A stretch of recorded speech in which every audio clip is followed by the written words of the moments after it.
All right, all right. Now I got another question for you. How do you guys feel about being black in the United Kingdom? What is that experience like? Because I mean, obviously you have people from Africa, and you have people that were, I guess, in Europe for the last couple decades or 100 years or whatever. Is everybody black, or is it kind of separate groups of black people?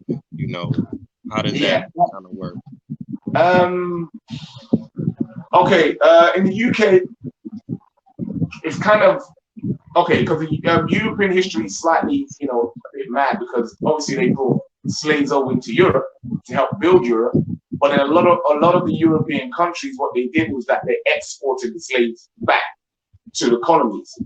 And so what you have is that around the 60s, around the 50s, we had a Windrush, and where you had some of the West Indian community come in from the Caribbean.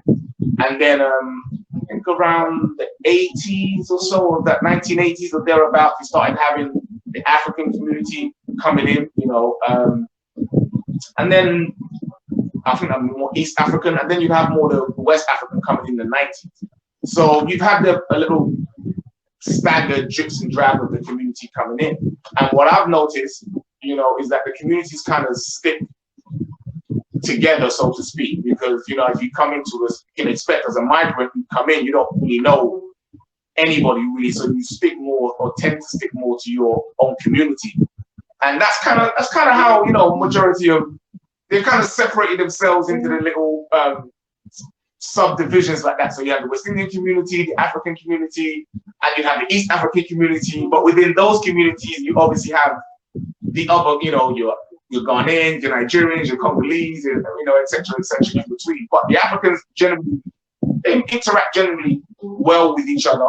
Our West Indian brothers and sisters, we used to have a little bit of an issue, going back in the day, because our West Indian brothers and sisters were like, "No, I'm not African, I'm West Indian," and Africans be like, "Bro, you're African. What are you talking about, man?" And there was always that little bit of, animosity between them. But what would you say?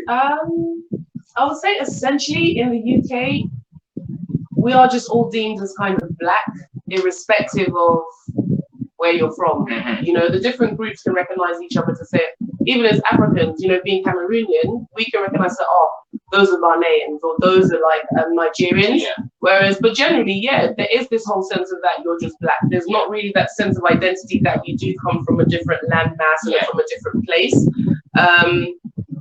Which is, I think, one of the negatives. Yeah, because again, the common misconception over here in the UK is because majority of black people are West Indian. This is the problem.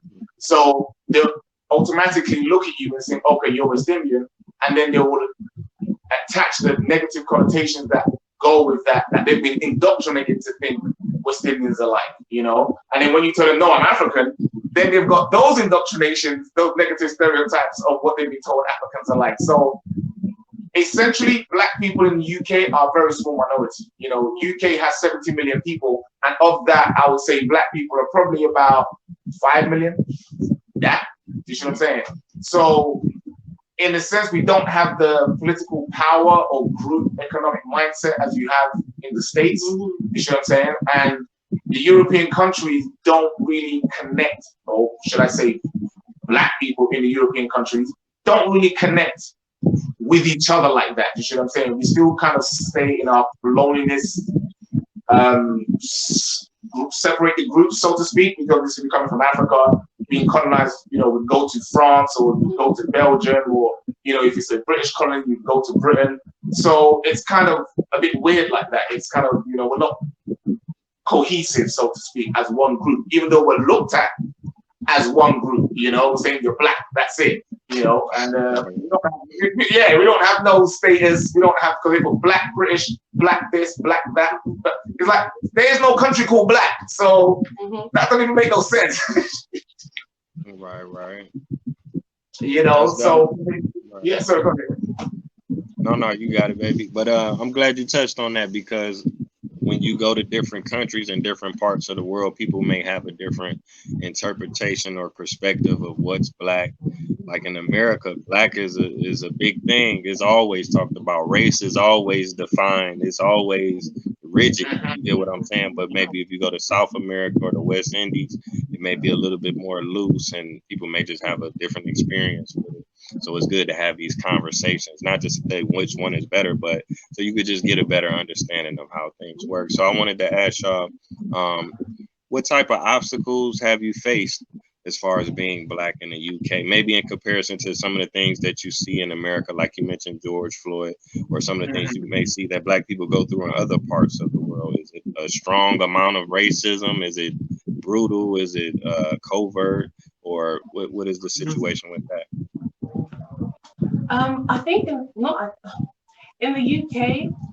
It's a lot. Our racism is a lot more institutionalized. You know, it's not as overtly in your face directly. You know what I'm saying? Definitely covert. There's definitely covert in certain things. I mean, obviously, depending on certain areas which you are in, if those are majority, as we say, like white areas, then yes, it doesn't matter what black person you are, you're gonna get like racist. You're gonna get it in those parts. But I mean, for me personally, I haven't experienced it in the sense of like, you know, people necessarily coming straight out to your face and like N-word. As what we see is in America, like you guys definitely face it. It's more upfront. It's more.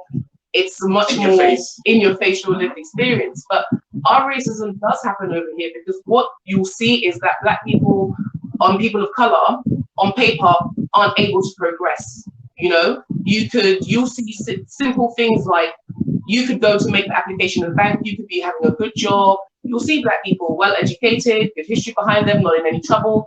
They won't be able to obtain credit. But then you'll see certain other, like, you know, races which don't have the same, but then they're buying houses, they're able to get cars, they're able to get things like that. Just even we have that subtle racism, and when you're making applications for jobs and things, you're disqualified just off your surname. You know, if they can't even pronounce your surname, that's just an application that's not even processed. You know, things like that. I mean, sorry. No, go on. I mean, for me, if I was to look at it as a whole and then give you a little bit, if I can, it's like growing up. Yeah, I definitely experienced overt racism, you know what I'm saying? You know, in terms of, but that again depended on what area you were in the UK. Predominantly, I think men and women. For men and women, it's very different. We experienced it differently as well. The kind of racism growing up. It's very, for guys, we get it more in our face. Stop and search with the police. But I can tell you the amount of times that we stop and search by the police. You know, it's just a normal thing as you grow up, right? And I was gonna say something. I don't know how this is gonna sound.